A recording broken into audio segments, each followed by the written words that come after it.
Bienvenue dans cette deuxième partie de la vidéo sur comment faire des hommes tes alliés au lieu de tes adversaires. Dans la première partie, j'ai vraiment essayé de te montrer en quoi cette façon et cette perception qu'on a des hommes, ça ne nous sert pas en tant que femmes, ça nous place dans une position de victime et ça nous donne pas le pouvoir en fait qu'on a vraiment en nous. Ça nous déresponsabilise aussi un petit peu. Je t'invite vraiment, si t'as pas encore regardé cette vidéo, à aller la regarder. Je la mettrai dans la description, je la mettrai probablement juste en haut ici ou là ou peu importe. Et je pense que c'est important que tu ailles la regarder si tu sais que tu as une certaine méfiance envers les hommes et que tu as plutôt l'habitude de pas leur faire confiance. Mais dans cette vidéo, comme je l'ai dit dans la dernière, je vais vraiment te montrer comment est-ce que tu peux, step by step, transformer ta perception des hommes et créer des alliances. Quand je dis alliance, encore une fois, c'est pas l'alliance du mariage, c'est juste des relations positives, saines avec tous les hommes autour de toi.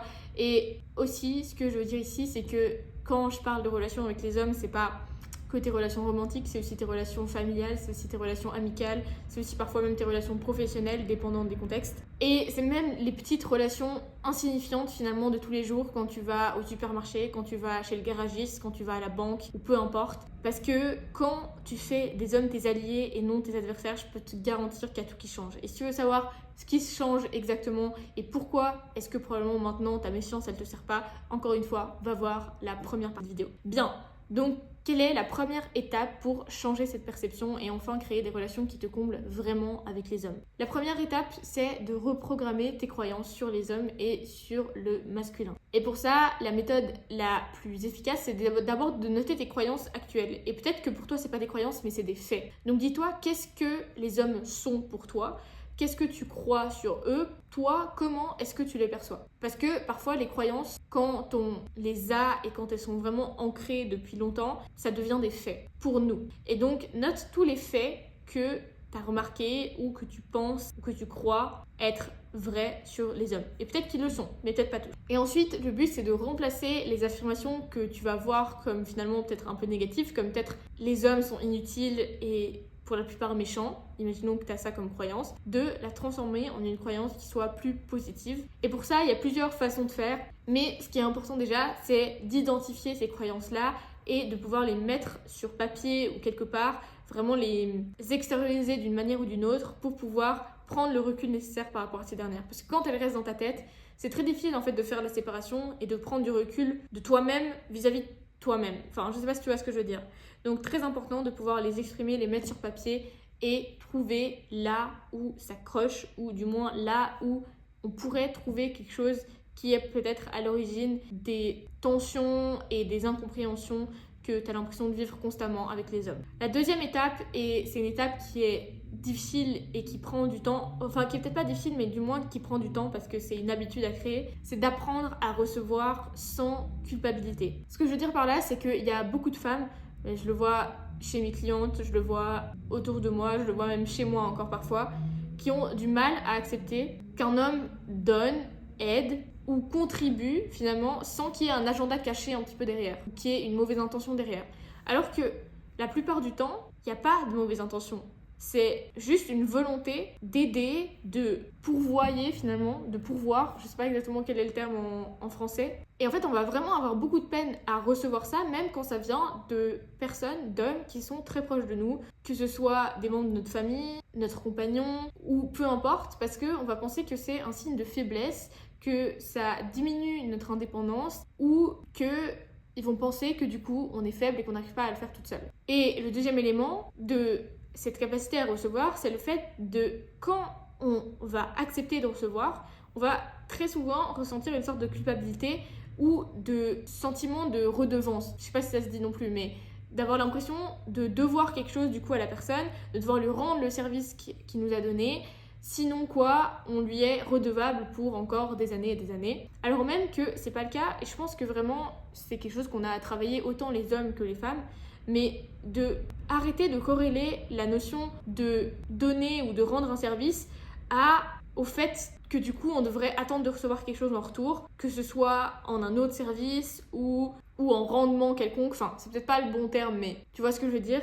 Et c'est du coup vraiment important d'apprendre à recevoir et de pas être rongé en fait par cette culpabilité et ce sens de redevabilité, je peux dire ça comme ça, pour qu'on puisse vraiment construire des relations qui soient épanouissantes avec les hommes. La troisième étape, c'est de changer ton énergie et ton approche. Parce que si tu commences à voir les hommes vraiment comme des alliés, comme des personnes qui peuvent t'aider, qui peuvent te soutenir, qui sont bienveillantes, qui sont gentilles, qui sont là pour t'aider, etc., tu vas naturellement commencer à attirer les hommes qui correspondent à ta définition. Et c'est pour ça que la première étape, elle est si importante, parce que ça pose la fondation de toute la suite. Et surtout, ça va te permettre de commencer à remarquer tous les comportements bienveillants des hommes autour de toi que peut-être avant tu remarquais même pas parce que ça rentrait pas dans ta catégorie de la façon dont un homme se comporte généralement.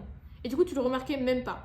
Alors que quand tu commences à t'ouvrir à la possibilité que peut-être il y en a certains d'entre eux, même beaucoup d'entre eux, qui sont bienveillants et qui n'ont pas nécessairement de mauvaises intentions, et dont t'as pas nécessairement besoin de te méfier, surtout quand c'est des gens proches de toi. Enfin, évidemment, c'est à prendre avec des pincettes et avec des nuances, parce que je parle à des adultes qui sont capables de discernement et qui peuvent poser leurs limites, parce que c'est extrêmement important ici. Et d'ailleurs, c'est une des prochaines étapes, c'est de pouvoir poser tes limites. Mais bref, ce que je veux dire par là, c'est que quand tu essaies de changer de perception, tu vas naturellement aussi attirer des relations et des interactions qui sont alignées avec la croyance que tu as et le changement de perception que tu as fait. Et la quatrième étape, c'est de communiquer avec bienveillance et ouverture en comprenant les différences entre les hommes et les femmes. Parce que, spoiler alert, on communique de manière extrêmement différente. On n'a pas les mêmes façons de penser, on n'a pas les mêmes façons de ressentir. Et du coup, si tu pars du principe qu'un homme devrait penser comme toi et que du coup, il n'agit pas comme toi t'agirais selon les pensées que tu as, tu vas penser qu'il fait exprès de ne pas réagir comme ça. Alors même que c'est juste qu'il a un fonctionnement qui est différent et c'est pas qu'il fait exprès pour te décevoir, pour te blesser ou qu'il t'ignore ou qu'il s'en fout. Vraiment pas. Et du coup, c'est important de pouvoir adapter cette communication-là. Donc par exemple, de ne pas communiquer avec des sous-entendus, d'être clair, de communiquer tes attentes, etc. Et c'est aussi le cas dans les désaccords, dans les conflits. D'ailleurs, j'ai fait une vidéo à ce propos sur comment transformer les conflits en des opportunités vraiment d'évolution pour ta relation. Je la mettrai aussi dans la description. Et donc de ne pas voir ces conflits comme des affrontements où vous êtes l'un contre l'autre, mais où vous êtes finalement l'un avec l'autre contre ce qui a fait que vous êtes en désaccord. Enfin, je sais pas comment dire, mais c'est le fait de vraiment être ouvert finalement à une perspective qui soit différente et de pas être constamment sur la défensive et en mode il a fait ça, il est comme ci, il est comme ça, et de lui mettre une étiquette. D'ailleurs, j'ai aussi fait une vidéo sur les étiquettes, sur le fait de mettre des labels sur X ou Y comportement et du coup de lier immédiatement l'identité de quelqu'un à son comportement. Tu trouveras aussi la vidéo dans la description. Et donc vraiment d'utiliser une communication qui soit ouverte et qui soit empreinte en fait un peu d'humilité, si je peux dire ça comme ça, dans le sens où tu es consciente que vous communiquez pas de la même manière et du coup tu fais un pas entre guillemets vers lui pour essayer de mieux le comprendre et de mieux communiquer aussi, et ça passe par la compréhension des différences. D'ailleurs, à ce propos, si t'es un peu sceptique par rapport à ça, t'es en mode ouais les différences hommes-femmes c'est du bullshit, ça existe pas, etc. Je pensais la même chose, j'étais exactement comme toi d'ailleurs. Mais tu trouveras un e-book où j'ai rassemblé toutes les ressources, donc études scientifiques, recherches, articles, interviews de scientifiques, livres, podcasts, enfin bref, il y a vraiment énormément de ressources dans cet e-book, autant en anglais qu'en français, donc si t'es bilingue, t'en as pour un bon moment pour explorer tout ça. Mais bref, c'est tout des ressources qui parlent des différences hommes-femmes, de comment est-ce que on communique de façon différente, quelles sont nos différentes façons de penser, nos différentes façons d'agir, nos différences biologiques de base et comment est-ce que ça impacte aussi nos relations, parce que ça a un vrai impact sur nos relations, c'est ça le plus important ici, parce que si on avait des différences mais qu'il n'y avait aucun impact sur nos relations, j'en parlerai pas. Donc si ça t'intéresse, je te mets le lien dans la description. Si j'ai oublié de mettre le lien dans la description, tu peux aller voir sur mon compte Instagram, le lien dans la bio, et tu trouveras aussi l'e-book. Ou tu peux me DM aussi e-book et je te donnerai le lien. Bref, on arrive à la fin de ce step by step sur comment est-ce que tu peux transformer la perception que tu as des hommes.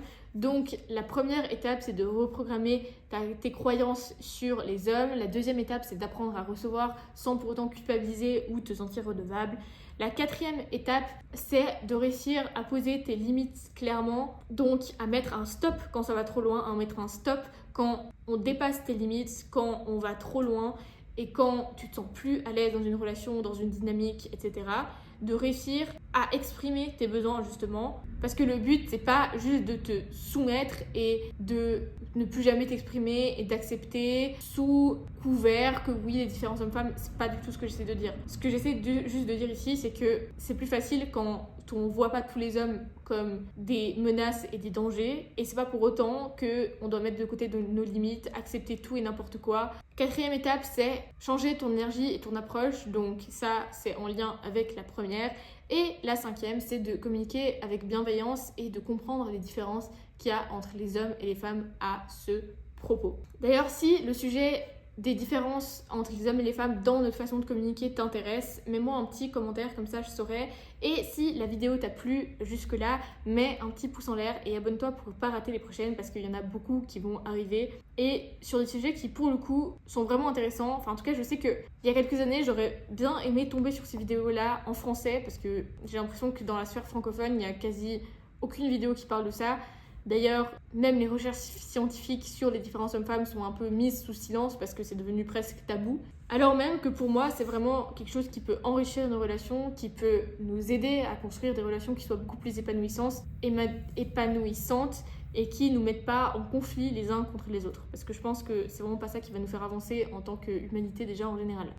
Bref, donc maintenant, ce que je te conseille de faire, c'est de prendre un moment pour réfléchir à quels sont finalement les schémas de pensée que tu as sur les hommes et est-ce qu'ils influencent ta manière d'interagir avec eux et si oui, comment. Prends vraiment le temps d'y répondre, de plonger un petit peu en toi et essaye d'observer dans les prochains jours, comme si tu te baladais avec une caméra et que tu étais la propre caméra qui te suivait, tes réactions face aux hommes. Comment est-ce que tu agis vis-à-vis d'eux? Est-ce que tu es plutôt dans une certaine ouverture ou est-ce que tu es vraiment méfiante sur la défensive finalement vis-à-vis de n'importe quel homme que tu vas croiser, que ce soit dans une de tes relations proches ou alors pas vraiment, que ce soit dans la rue ou autre. Bref, en conclusion, les hommes sont vraiment pas tes ennemis et si tu prends le temps vraiment de changer ta perception et d'adopter une posture qui soit beaucoup plus ouverte, tu peux transformer tes relations avec eux et attirer des dynamiques qui soient vraiment bien plus saines et bien plus équilibrées. Bref, sur ce, je te remercie, je vais devoir y aller parce que en fait j'ai un rendez-vous juste après, mais on se retrouve tout bientôt dans une prochaine vidéo et sur ce, je te dis à bientôt, ce que j'ai déjà dit. Bisous.